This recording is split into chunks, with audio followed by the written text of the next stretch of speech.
আমরা এখন আঙ্গুর ক্ষেত আইছি। আর সামনে যাও আরো এত সুন্দর একটা পরিবেশে যাইলা কি ফিলিংস কি তোমার?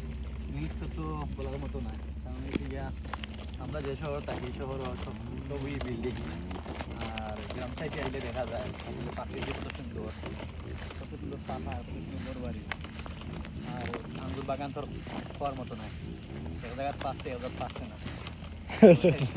খাইছি, খাই আসলে মনে করছিলাম ট্যাঙ্গ হইব, ওখান থেকে বৃষ্টি আঙ্গুর গাছ কোনো অনুমতি ছাড়া খাইছি আর কি। যাই হোক আল্লাহ মাফ করতা, এটা জায়গা তাও পড়ে না, কারণ যেহেতু ফেরিয়ে পাইছি বাগান সাথ খাটাইতে হয় সময়, তো আইসি সুপাইলের গেছে, সুপাইলে লইয়া ঘুরাই দাম আরে দেখাই যেতাম আশেপাশে ঘুরে দাম আঙ্গুর ক্ষেত্রে মাঝে নয় না আপেল ক্ষেত, ভুট্টা ক্ষেত, আরও কত জাতের ফল আছে সবটাও দেখাম ঘুরে ঘুরে।